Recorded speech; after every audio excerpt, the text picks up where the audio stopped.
오늘 이야기의 주인공은 80살의 한 노인입니다. 손녀의 결혼식 날 그녀는 생애 가장 소중한 순간을 함께하기 위해 자신이 가진 옷 중 가장 귀한 옷을 꺼내 입고 정갈한 모습으로 나타났습니다. 하지만 그날 축복으로 가득해야 할 결혼식장은 그녀 인생에서 가장 수치스러운 장소가 되고 말았습니다. 아들은 그녀를 부끄러워했고 며느리는 구겨진 돈 한 장을 내밀며 이거 받고 나가세요. 망신시키지 말고 라며 차갑게 쏘아붙였습니다. 하지만 그 누구도 예상치 못했습니다. 그녀가 고개를 숙이고 화려한 예식장을 막 나서려던 찰나 운명의 수레바퀴가 소리 없이 방향을 틀었습니다. 사돈댁에서 들려온 한마디에 장내의 공기는 얼어붙었고 그녀는 80년 세월 동안 마음 깊숙이 묻어두었던 가장 무겁고도 따뜻한 인연을 다시 마주하게 됩니다. 그날 그녀는 세월에 묻혔던 핏줄을 찾았을 뿐만 아니라 자신을 무시했던 이들에게 선한 끝은 있고 악한 끝은 반드시 돌아온다는 인과응보가 무엇인지 똑똑히 보여주었습니다. 이것은 존엄과 가족 그리고 업보에 관한 이야기입니다. 마음 한구석이 아릿하면서도 정신이 번쩍 들게 하는 이야기죠. 어머니의 침묵은 나약함이 아니었으며 운명의 공정함은 생각지도 못한 순간에 우리 곁으로 찾아온다는 사실을 깨닫게 해줍니다.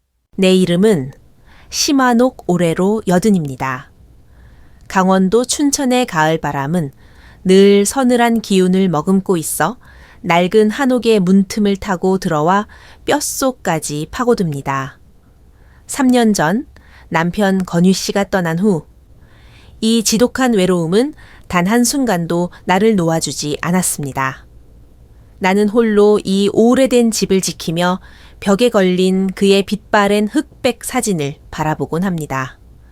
사진 속 그는 여전히 인자하게 웃으며 완옥 씨 걱정 마, 내가 있잖아 라고 말하는 것 같지만 이제 그는 곁에 없습니다. 한때 나는 서울에 내 집이 있었고 아들과 며느리도 있었습니다. 그 집은 남편과 내가 평생 먹을 것 안 먹고 입을 것 안 입으며 일궈낸 피땀 어린 결실이었습니다. 하지만 3년 전 남편이 세상을 떠나자마자 아들 민국이와 며느리 수진이는 나를 모시고 살겠다며 달콤한 말로 나를 설득했습니다. 나는 그 말을 믿고 집 문서와 인감도장을 넘겨주었습니다. 이제야 편히 여생을 보내나 싶었지요. 그런데 그들은 집을 넘겨받자마자 팔아치우고는 그 막대한 돈을 챙겨 나를 남편의 고향인 춘천 시골집으로 내려보냈습니다. 그날 이후 생활비는 끊겼고 전화기는 신호음만 가다 끊기기 일쑤였습니다. 내가 정성으로 키운 아들이 나를 자신의 삶 밖으로 밀어낸 것입니다. 나의 마지막 안식처까지 빼앗은 차에 말이죠. 가끔 남편의 사진을 보며 눈물을 흘립니다. 건휘 씨, 우리 아들이 어쩌다 저렇게 은혜도 모르는 짐승만도 못한 사람이 되었을까요? 사진 속 그는 그저 침묵하며 웃고 있을 뿐이었습니다. 그렇게 이 낡은 집에서 사진만 보며 남은 숨을 몰아쉬다 생을 마감할 줄 알았는데 어느 날 전화 한 통이 걸려왔습니다. 손녀 서연이었습니다. 할매언니, 수화기 넘어 서연이의 목소리는 울먹이면서도 기쁨이 서려 있었습니다. 할머니, 저 결혼해요. 꼭 서울로 오셔서 제 결혼식 보셔야 해요. 가슴이 쿵 하고 내려앉았습니다. 마른 우물에 돌 하나가 던져진 기분이었습니다. 서연이는 내 유일한 희망이었습니다. 어릴 때부터 유독 나를 따르던 아이였죠. 얘야 할머니가 나이도 많고 길도 멀어서 말이 끝나기도 전에 서연이가 다급하게 말을 가로챘습니다. 아니요, 할머니 꼭 오셔야 해요. 제가 할머니를 위해 아주 특별한 선물을 준비했단 말이에요. 직접 오셔서 받으셔야 해요. 특별한 선물이라니. 전화를 끊고 나는 한참을 멍하니 서 있었습니다. 그 마음 아픈 서울 땅으로 나를 세상에서 사라지길 바라는 그 인간들을 보러 가야 하나 망설여졌습니다. 하지만 서연이를 생각하니, 그 아이가 말한 특별한 선물을 생각하니 마음이 약해졌습니다. 내 유일한 손녀. 그 아이의 일생에서 가장 중요한 날에 내가 없을 수는 없었습니다. 결심을 굳힌 나는 길을 떠나기 전날 밤 침대 밑에서 먼지 쌓인 낡은 나무 상자 하나를 꺼냈습니다. 상자를 열자 그 안에는 옥 팔찌 하나가 정물처럼 누워 있었습니다. 어머니께서 나에게 물려주신 혼수 온통 푸른빛이 감도는 투명하고 영롱한 비취 팔찌였습니다. 메마른 손목에 팔찌를 끼우니 차가운 감촉이 온몸으로 퍼졌습니다. 임종 직전 내 손을 잡으시던 어머니의 말씀이 떠올랐습니다. 이건 우리 가문의 보물이다. 딸에게만 물려주는 것이니 잊지 마라. 이건 단순한 팔찌가 아니라 언젠가 우리 핏줄을 증명해줄 징표가 될 게다. 나에게는 5살 터울의 언니 마나가 있었습니다. 70여 년 전 집안의 풍파로 부모님이 헤어지시며 우리 자매는 팔찌를 하나씩 나눠 가진 채 생이별을 했습니다. 그 후로 소식한 자 닿지 않았지요. 나는 한숨을 내쉬며 팔찌를 천으로 정성스럽게 감싸 품 안 깊숙이 넣었습니다. 버스를 타고 서울에 도착해 손녀 서연이의 예식이 열리는 호텔 정문 앞에 섰을 때 모든 것이 비현실적으로 느껴졌습니다. 하늘 높이 솟은 화려한 문과 눈이 부시도록 빛나는 샹들리에 구름 위를 걷는 듯 푹신한 카페까지. 손녀의 결혼식을 위해 나는 장롱 깊숙이 20년 넘게 넣어두었던 옷을 꺼내 입었습니다. 진한 붉은색 비단 한복이었습니다. 내 환갑 때 남편 건휘 씨가 몰래 솜씨 좋은 바느질 집을 찾아가 지어준 옷이었죠. 당시에는 최고급 비단이었고 깃과 소매에는 금색 실로 복부 장자가 정교하게 수놓아져 있었습니다. 그 옷을 입었을 때 남편은 내 주위를 뱅뱅 돌며 완옥 씨 정말 고와. 꼭 영화배우 같아라며 연신 감탄했었습니다. 20년이 지난 옷이라 색은 조금 바랬지만 여전히 빳빳하고 정갈했습니다. 나는 호텔 유리문에 비친 내 모습을 보며 최대한 허리를 꼿꼿이 폈습니다. 서연이에게 부끄러운 할머니가 되고 싶지 않았고 하늘에 있는 남편에게 내 초라한 모습을 보이고 싶지 않았습니다. 그때 검은색 고급 세단 한 대가 입구에 멈춰 섰고 아들 민국이가 말끔한 정장 차림으로 내렸습니다. 그는 나를 단번에 알아봤지만 얼굴에는 반가움 대신 깊은 미간의 주름과 숨기지 못하는 혐오감이 서렸습니다.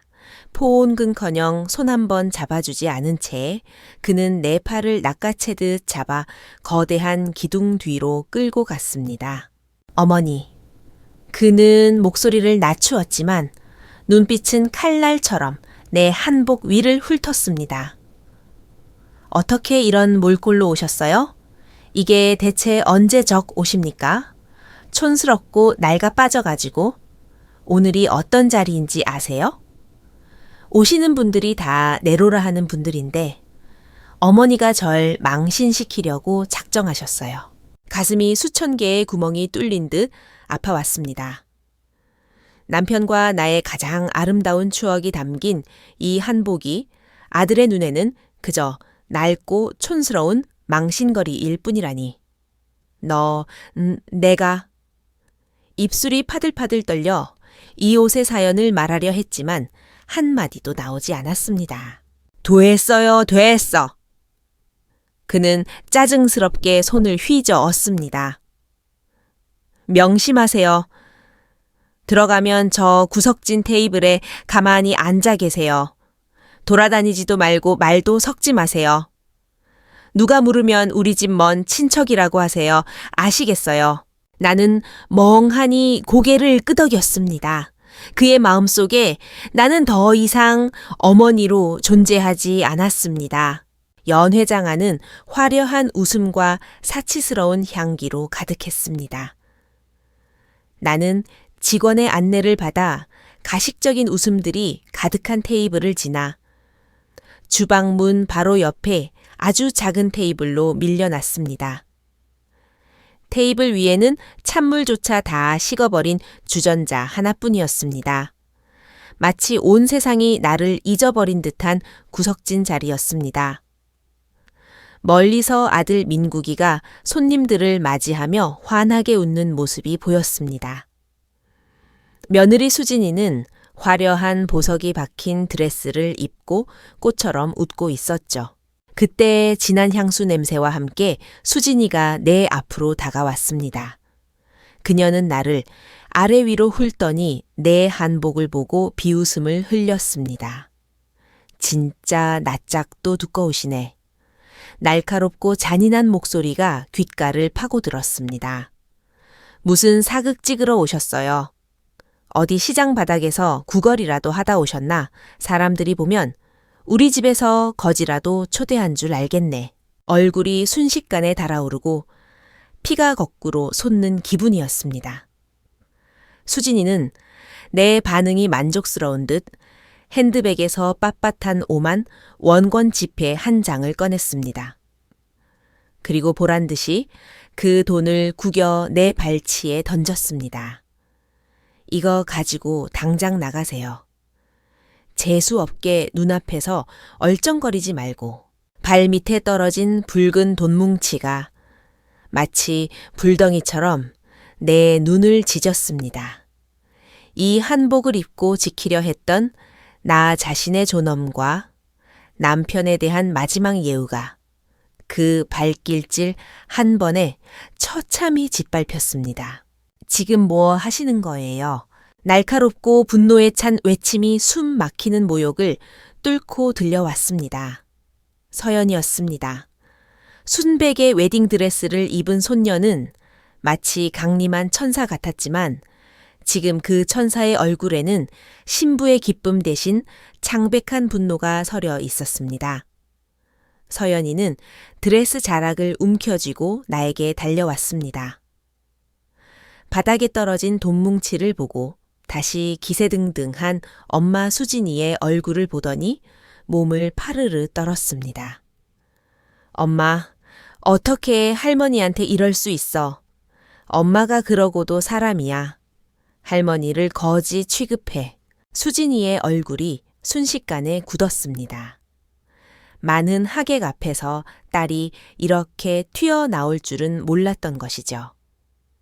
수진이는 서연이의 팔을 붙잡으며 낮게 꾸짖었습니다. 너 미쳤니? 오늘 같은 날 무슨 소리야? 손님들 보시는데 얼른 들어가. 내가 미쳐 할머니를 이런 구석에 앉혀놓고 돈으로 모욕을 주는데 내가 가만히 있어. 서연이는 엄마의 손을 뿌리쳤습니다. 내가 분명히 말했지 주빈석 한 자리는 할머니 자리라고. 서연이의 말에 가슴이 미어졌습니다. 수진이는 당황하며 말을 더듬었습니다. 주빈석 저 자리에 누가 앉아 있는지 봐. 시댁 어른들이랑 노 회장님, 댁분들이야. 시골 할머니가 저기 앉아 있으면 사돈댁에서 우리를 뭐라고 보겠어. 우리 집 체면은 생각 안 하니 이 소란의 하객들의 시선이 쏠리기 시작했습니다. 민국이가 철천지원수라도 보듯 달려와 낮은 목소리로 호통을 쳤습니다. 서연아 그만해. 엄마가 다 우리 집안 잘되라고 하는 소리야. 너 시댁이 어떤 집안인 줄 알아. 격식과 체면을 제일로 여기는 분들이야. 할머니가 저기 앉아 계시면 우리를 우습게 본단 말이다. 알겠어. 몰라요, 난 그런 거 몰라요. 서연이가 울먹이며 고개를 저었습니다. 할머니 없었으면 아빠도 없고 나도 없어. 오늘 내 결혼식이야. 난 할머니가 내 옆에 앉아 계셨으면 좋겠어. 그게 체면보다 100배, 1000배 중요해. 민국이는 할 말을 잃고 분노에 차 손을 치켜들었습니다. 그만해라. 나는 떨리는 몸을 이끌고 일어섰습니다. 온 힘을 다해 뱉은 그 한마디에 세상이 고요해진 듯 했습니다. 더 이상 아이들이 싸우게 둘 수 없었습니다. 나 때문에 사랑하는 손녀의 가장 소중한 날을 망칠 수는 없었습니다. 나는 굳어버린 허리를 굽혀 사람들이 지켜보는 앞에서 바닥에 떨어진 구겨진 5만 원권을 천천히 주워 올렸습니다. 돈을 반듯하게 펴서 접은 뒤 체면만 아는 아들 내외를 똑바로 바라보았습니다. 서연아, 내 목소리가 갈라져 나왔습니다. 착한 내 새끼 엄마 아빠랑 싸우지 마라. 할머니가 여기 앉겠다고 한 거다.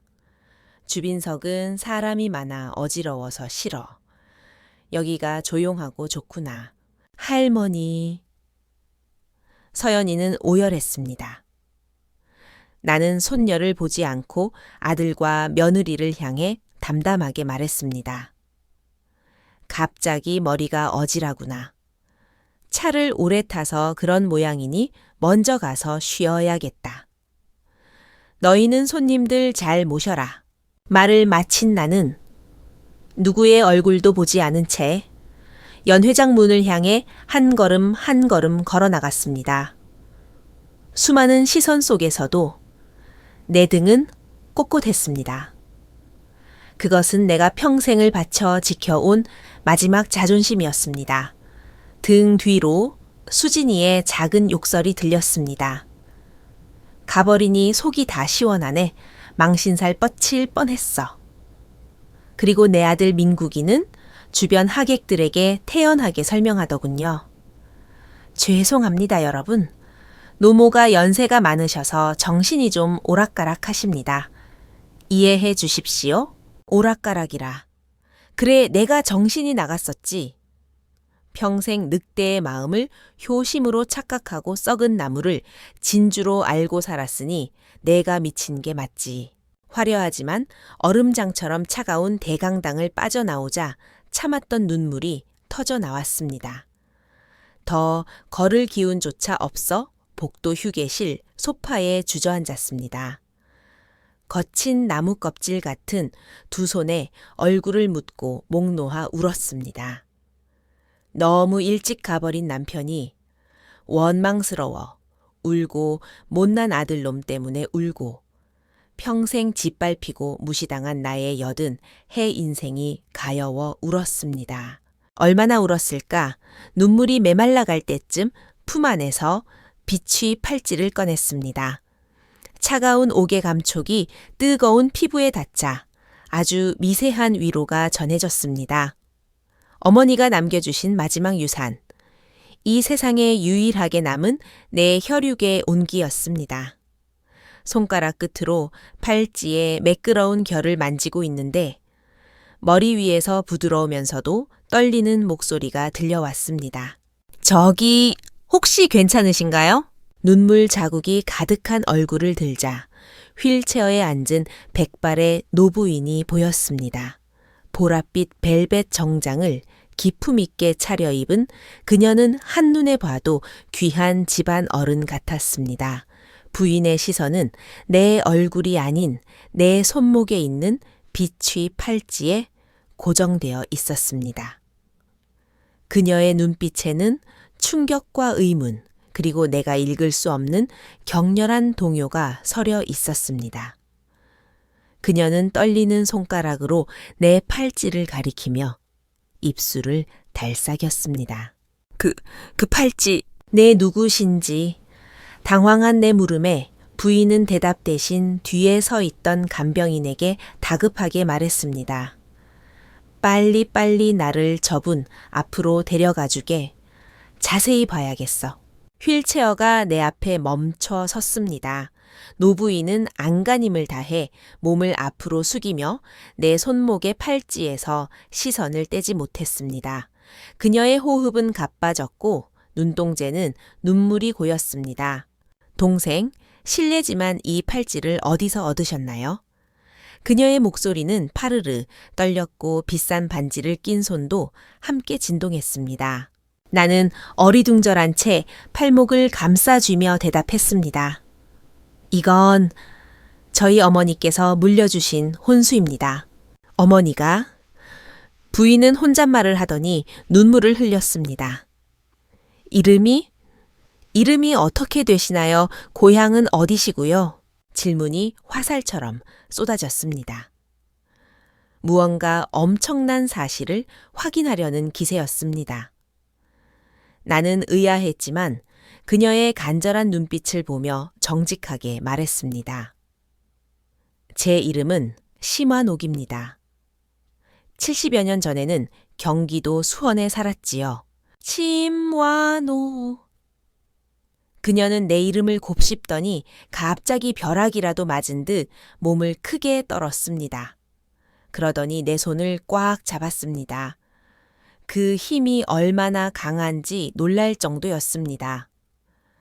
그녀의 흐릿하면서도 형형한 눈빛이 내 주름진 얼굴을 샅샅이 뒤졌습니다.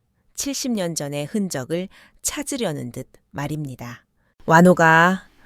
그녀는 아주 오래된 사투리가 섞인 목소리로 나지막이 이름을 불렀습니다. 나는 머리를 한 대 맞은 듯 멍해졌습니다. 당신, 설마. 노부인은 대답 대신 눈물을 비 오듯 흘리며 자신의 왼쪽 소매를 걷어 올렸습니다. 벨벳 소매 아래로 드러난 그녀의 팔목을 본 순간 나는 숨이 멎는 줄 알았습니다. 그녀의 팔목에는 팔찌 하나가 끼워져 있었습니다. 내 것과 똑같은 시로라기 하나 다르지 않은 푸른 비취 팔찌였습니다. 쌍둥이처럼 영롱한 그 빛깔은 마치 한 몸이었다가 헤어진 것처럼 완벽하게 일치했습니다. 어머니가 그러셨지. 이건 우리 자매의 징표라고. 임종 전 어머니의 목소리가 귓가에 천둥처럼 울렸습니다. 내 시선은 팔찌에서 얼굴로 천천히 올라갔습니다. 낯설지만 영혼 깊은 곳에서 사무치게 익숙한 얼굴. 저 눈매, 저 콧날. 젊은 날에 우리 어머니와 꼭 닮아 있었습니다. 73년의 모진 세월이 파도처럼 밀려나갔습니다. 기억 속에서 늘 나를 지켜주며 가장 큰 사탕을 내 손에 쥐어주던 따은 머리의 5살 위 언니의 모습이 눈앞에 고귀한 노부인과 기적처럼 겹쳐졌습니다. 언니, 나는 심장 밑바닥에 묻어두었던 그 부름을 온 힘을 다해 뱉어냈습니다. 완호가. 언니는 끝내 비명을 지르듯 울음을 터뜨리며 나를 껴안았습니다. 내 동생 완호가 드디어 찾았구나. 내가 너를 드디어 찾았어. 나도 참지 못하고 언니를 붙잡고 통곡했습니다. 73년의 그리움, 80년 인생의 서러움, 아들에게 버림받은 상처, 며느리에게 받은 수치심, 그 모든 감정이 뜨거운 눈물이 되어 쏟아져 나왔습니다. 80과 85의 노자매는 화려한 호텔 복도에서 길을 잃었다가 서로를 찾은 아이들처럼 서로를 부여잡고 울었습니다. 주변의 소음은 사라지고 시간은 73년 전 이별의 그날로 되돌아간 듯 했습니다. 언니 난 죽기 전에 언니를 다시 못 볼 줄 알았어. 바보 같은 소리 마라. 내가 너를 얼마나 찾았는데 평생을 너만 찾으며 살았어. 얼마나 지났을까. 급한 발걸음 소리가 우리의 재회를 깨뜨렸습니다. 중후한 차림에 중년 남성이 다가와 우리를 보고 놀란 표정을 지었습니다. 그는 어머니 신만하 여사의 팔찌와 격앙된 표정을 보더니 곧장 상황을 짐작한 듯 했습니다. 언니는 눈물을 닦으며 내 손을 잡고 그에게 소개했습니다. 명철아 얼른, 얼른 인사드려라. 내가 평생 말했던 내 친동생 내 이모다. 눈앞의 남자는 거대한 충격과 기쁨에 휩싸여 내게 정중히 허리를 숙였습니다. 이모님, 제가 노명철입니다. 저희 어머니께서 평생 이모님을 찾으셨는데 이렇게 뵙게 될 줄이야. 나는 기품 넘치는 조카를 보며 정신이 하나도 없었습니다. 그때 예식이 끝났는지 하객들이 연회장에서 쏟아져 나왔습니다. 손녀 서연이와 신랑 전구가 나를 찾아 다급히 달려왔습니다. 그러다 복도의 광경을 보고는 그대로 멈춰 섰습니다. 할머니, 서연이가 달려왔고 정우는 노명철 회장과 신만하 여사를 보며 쏘스라치게 놀랐습니다. 아버지 할머니, 여기서 뭐 하세요? 머릿속이 윙윙거리며 하얘졌습니다. 내 손녀 사위가 내 친언니의 친손자였다니. 그렇다면 73년 만에 찾은 내 언니가 바로 오늘 결혼식 시댁 쪽에 가장 존귀한 분인 노씨 가문의 대왕 대비마마 같은 존재였던 것입니다. 세상에 어쩜 이런 기막힌 우연과 황당한 운명이 있을까요? 가장 비참하고 수치스러운 날, 운명은 우리 자매를 이렇게 다시 묶어준 것입니다. 복도는 이 기막힌 관계 때문에 기묘한 정적에 휩싸였습니다. 서연이와 정구는 할 말을 잃고 우리를 번갈아 쳐다보았습니다. 이게 대체 어떻게 된 일이에요? 전구가 더듬거리며 물었습니다. 노명철 회장이 가장 먼저 정신을 차리고 아들과 며느리 서연이에게 엄숙하게 설명했습니다. 전구야, 이분이 내 할머니의 친동생이시다. 네 할머니께서 평생을 찾아 헤매셨던 분이야. 그 한마디는 잔잔한 호수에 던져진 거대한 바위와 같았습니다. 서연이의 눈이 휘둥그레졌습니다. 서연이는 내 손목의 팔찌와 언니의 팔목에 걸린 똑같은 팔찌를 보고 모든 것을 깨달았습니다. 그때 더 많은 하객들이 연회장에서 나왔고 내 아들 민국이와 며느리 수진이도 귀빈들을 배웅하며 아첨 섞인 웃음을 짓고 있었습니다. 그러다 우리가 노씨 가문의 어른들과 함께 서 있는 것을 보고는 얼굴색이 변해 서둘러 달려왔습니다. 어머나, 노 여사님 회장님, 여기서 뭐 하시는 거예요? 정구야, 서연아, 얼른 어르신들 모시고 가서 쉬어야지. 수진이가 먼저 끼어들며 아첨을 떨었습니다. 민국이도 굽신거리며 거들었습니다. 어머니, 어르신들 곁에서 왜 이러고 계세요? 괜히 헛소리해서 귀한 분들 기분 망치지 말고 얼른 가세요.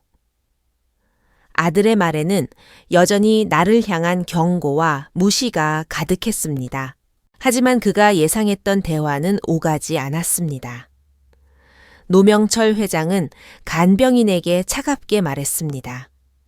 두 분 부인을 귀빈실로 모셔라. 그리고 아들 정우와 서연이에게도 말했습니다. 너희도 따라와라. 민국이와 수진이의 웃음이 얼굴에서 경련처럼 굳어버렸습니다. 그들은 분위기가 이상하다는 것을 직감했지만 무엇이 문제인지 알지 못했습니다. 그저 당혹스러운 표정으로 우리 일행이 귀빈실로 들어가는 것을 지켜볼 뿐이었습니다. 귀빈실 문이 닫히자 바깥의 소음이 완전히 차단되었습니다. 언니는 내 손을 잡은 채 여전히 떨고 있었습니다. 노명철 회장이 우리를 앉힌 뒤 문가에 서 있던 한 중년 남성에게 시선을 돌렸습니다. 왕 이사님, 아까 연회장에서 무슨 일이 있었는지 하나도 빠짐없이 말씀해 주십시오. 그분은 노 회장의 오랜 지인으로 예식 내내 곁에 계셨던 분이었습니다. 그는 한숨을 쉬며 고개를 끄덕이더니 내가 겪었던 수모를 담담하면서도 상세하게 읊어 내려갔습니다. 그의 말이 이어질수록 귀빈실의 공기는 얼어붙었습니다. 언니 신만하 여사는 몸을 사시나무 떨듯 떨며 눈물을 흘렸습니다. 짐승 같은 놈들. 무겁고 답답한 침묵이 흐르던 그때 손녀 서연이가 뜻밖의 행동을 했습니다. 내 앞으로 다가와 무릎을 꿇은 것입니다. 서연아, 왜 이러니 어서 일어나라. 내가 놀라 서연이를 부축하려 했지만 서연이는 눈물을 흘리며 고개를 저었습니다.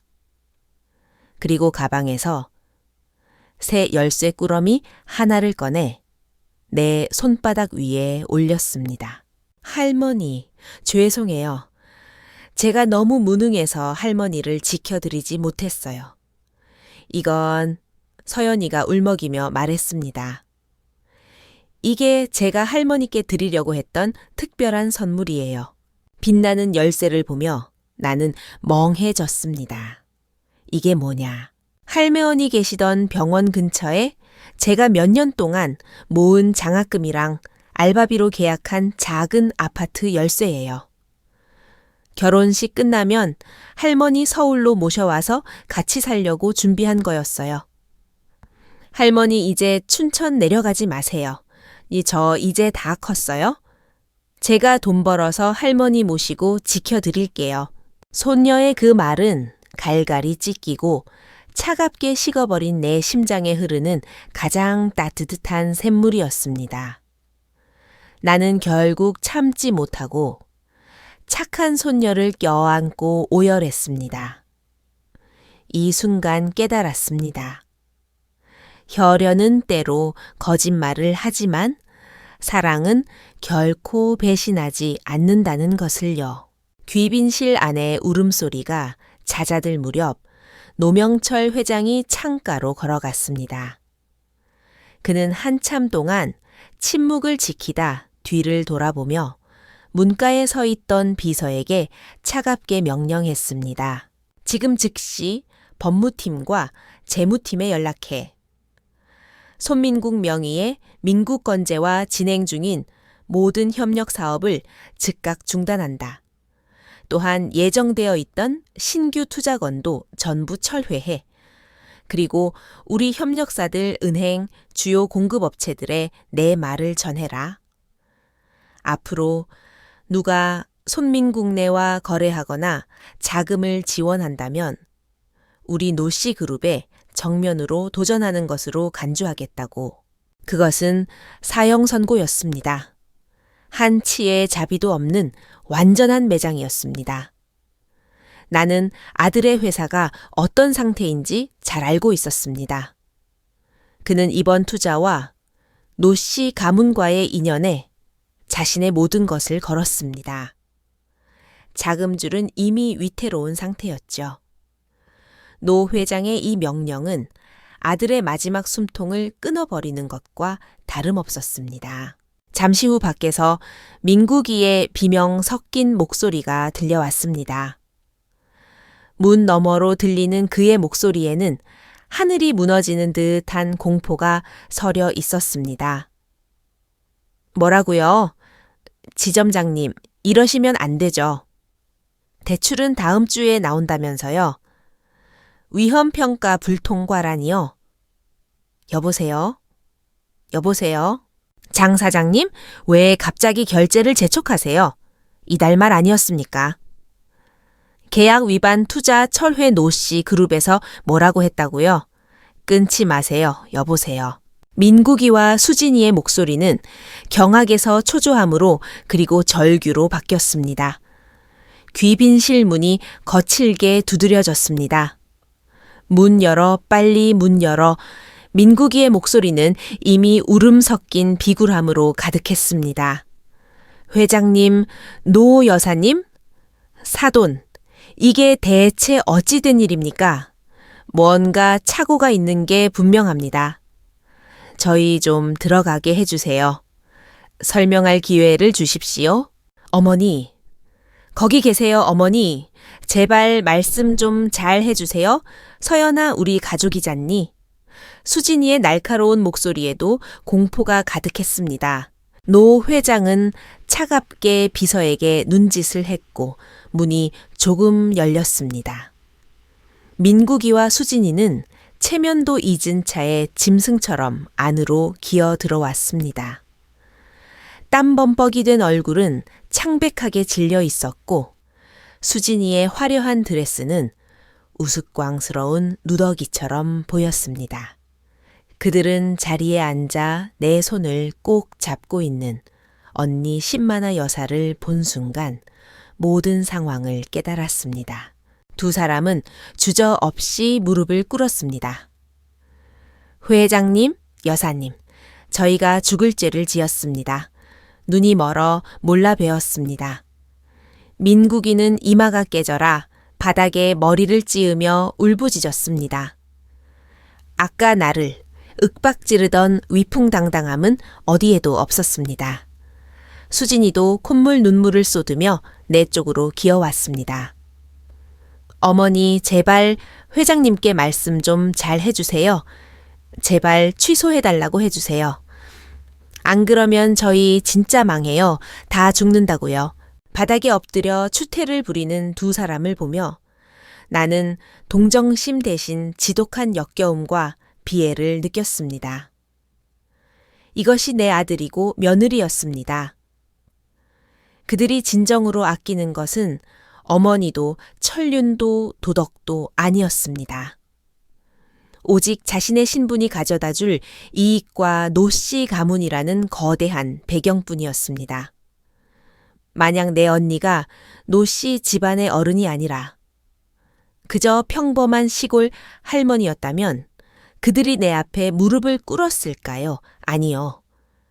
그들은 아까처럼 5만 원권 한 장을 던지며 나를 쫓아냈을 겁니다.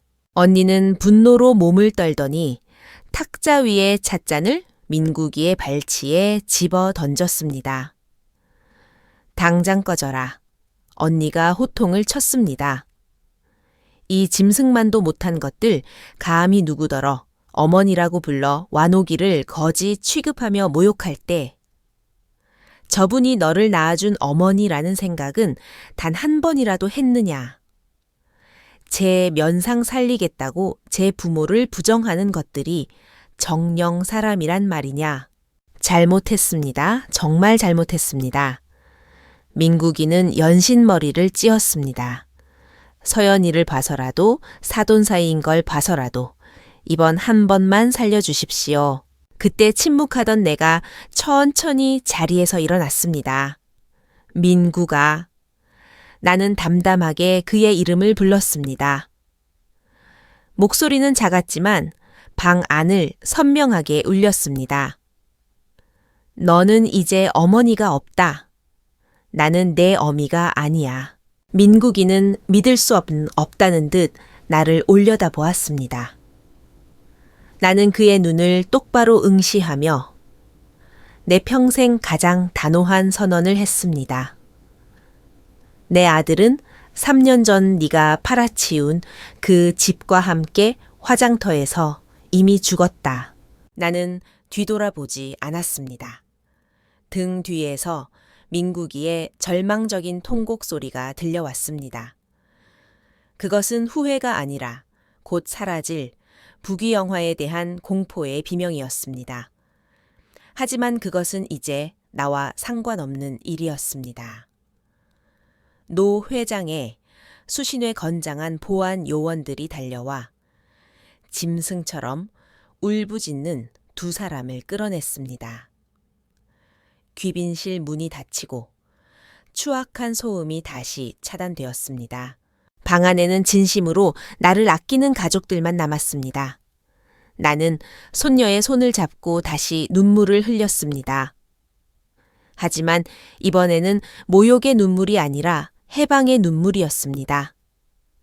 평생 나를 옥죄던 쇠사슬을 내 손으로 끊어낸 기분이었습니다. 언니는 내 손을 다독이며 말했습니다. 완호가 가자. 언니랑 집으로 가자. 집으로 가자는 그 말이 얼마나 따뜻한지 평생 가정을 일구기 위해 온갖 수고를 다했지만 결국 쫓겨났던 나였습니다. 그런데 80살의 이 나이에 홀로 늙어 죽을 줄 알았던 이 순간에 나는 다시 집을 얻었습니다. 서연이가 나를 부축하고 노 회장과 전구가 양옆에서 나를 호위했습니다.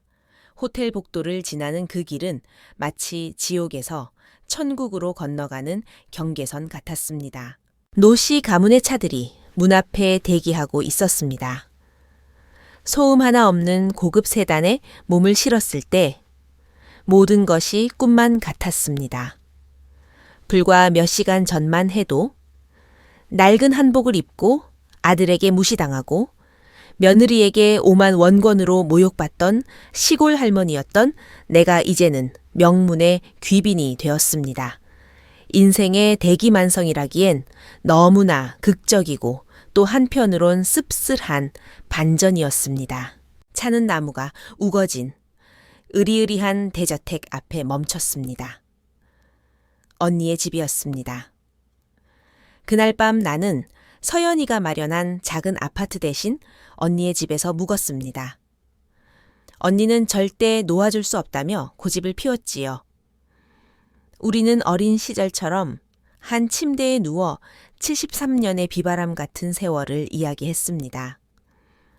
날이 밝을 때까지 이야기를 나누며 73년의 공백을 메웠습니다. 사이 그 후의 일들은 마치 정해진 운명처럼 흘러갔습니다. 민국이와 수진이의 회사는 노씨 그룹의 단호한 조치 아래 하룻밤 사이에 무너졌습니다. 은행 대출은 막혔고 거래처들은 등을 돌렸으며 협력사들은 빚을 갚으라며 몰려왔습니다. 막대한 빚을 갚기 위해 그들은 서울의 넓은 아파트를 팔고 외제차를 팔고 수진이가 아끼던 명품 가방과 보석까지 전부 팔아치웠습니다. 들리는 말로는 결국 10평도 안 되는 허름한 월세방으로 이사를 갔다고 하더군요. 화려했던 부부는 이제 끼니 걱정을 하며 서로를 탓하고 저주하며 하루하루를 보낸다고 합니다. 구름 위에서 진흙탕으로 떨어진 그들의 삶은 스스로 심은 악의 씨앗이 맺은 열매일 뿐이었습니다. 서연이는 가끔 나를 찾아와 눈물을 흘리며 사죄했습니다.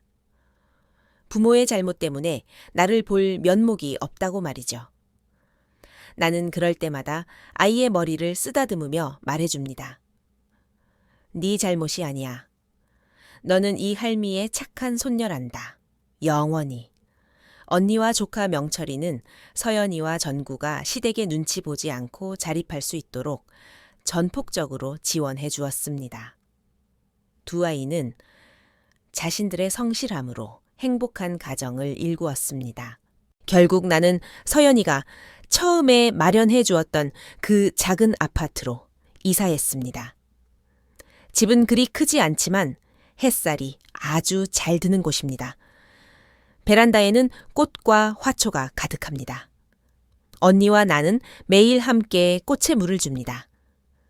오후가 되면 햇살 가득한 거실에 앉아 돋보기를 쓰고 함께 신문을 읽기도 하죠. 우리의 손목에는 여전히 푸른 빛이 팔찌가 채워져 있습니다. 가끔 찻잔을 들 때마다 두 팔찌가 부딪히며 맑고 고운 소리를 냅니다. 그 소리는 세월의 메아리 같기도 하고 행복의 속삭임 같기도 합니다. 완호가 아직도 옛날 생각하니 나는 언니를 보며 환하게 웃습니다. 아니 언니, 다 지나간 일인걸요? 그래, 다 지나갔지. 언니도 주름진 눈가에 지혜와 평안을 가득 담고 웃습니다. 우리 인생 이만하면 값지게 살았다. 젊어서 고생 많았지만 늙어서 이렇게 둘이 앉아 차 한잔하며 수다 떨 수 있으니 하늘이 우리를 참 지극히도 보살피셨어. 나는 언니의 손을 꼭 잡으며 되냈습니다. 지극한 보살핌, 그 이상입니다.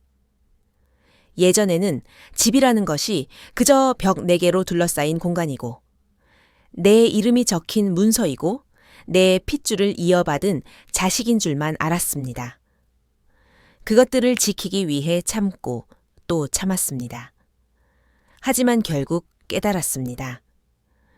집 문서는 주인이 바뀔 수 있고 핏줄은 나를 배신할 수도 있다는 것을요. 진정한 집이란 비바람을 막아주는 물리적인 장소가 아니라 내 마음이 편히 쉴 수 있고 나에게 온기를 주고 나의 존엄을 지켜주는 안식처였습니다. 그것은 혈연과 관련이 있지만 혈연보다 더 깊은 곳에 있습니다. 진심이 진심을 아끼는 마음 선함이 선함으로 되돌아오는 그 울림이 바로 우리가 돌아갈 진짜 집입니다. 오늘 전해드린 이야기는 여기까지입니다. 80살의 어머니가 손녀의 결혼식장에서 아들 내외에게 5만 원권 지폐로 모욕을 당한 가슴 아픈 사연이었습니다. 자식 농사가 노후 대책이라는 말이 무색하게 현실의 이익과 허영 앞에서 혈연조차 얼마나 나약해질 수 있는지 보여주었습니다. 이 이야기는 기막힌 우연이 빚어낸 통쾌한 결말 같지만 그 껍데기를 벗겨보면 우리 각자에게 특히 부모된 우리에게 무겁고 현실적인 질문을 던집니다. 첫째, 우리의 가정교육은 아이들에게 무엇을 가르쳐야 하는가 명예와 부를 쫓는 법인가? 아니면 감사와 양심을 아는 법인가? 손민국 부부의 파멸은 사업의 실패처럼 보이지만 근본적으로는 인성교육의 철저한 파산이었습니다. 둘째 노년에 우리는 자신의 존엄을 어떻게 지켜야 하는가? 모든 희망을 자식에게만 거는 것이 과연 안전한 일인가? 심한옥 할머니의 경험은 우리에게 경고합니다. 어떤 나이가 되더라도 독립적인 힘과 냉철한 판단력을 잃지 않는 것이 무엇보다 중요하다는 사실을 말이죠. 우리가 전하는 이야기는 그저 흘러가는 가십이 아니라 현실을 비추는 거울입니다. 인간성의 복잡함을 직시하게 하고 우리가 어떻게 해야 같은 실수를 반복하지 않을지 생각하게 합니다. 여러분은 어떻게 생각하시나요? 자녀들이 효의 진정한 의미를 깨닫게 하려면 어떻게 교육해야 할까요? 현실 속에서 노인들이 자신을 보호하며 품위 있게 여생을 보내려면 어떤 준비가 필요할까요? 여러분의 지혜로운 생각을 댓글로 나눠주세요. 여러분의 의견 하나가 누군가에게는 어둠 속에 등불이 될 수 있습니다. 오늘 이야기가 여러분의 삶의 작은 경종과 지혜가 되었다면 구독과 좋아요를 눌러주시고 이 이야기가 필요한 주변 분들에게도 공유해 주시길 부탁드립니다. 댓글창에서 여러분의 소중한 의견 기다리겠습니다. 시청해 주셔서 감사합니다.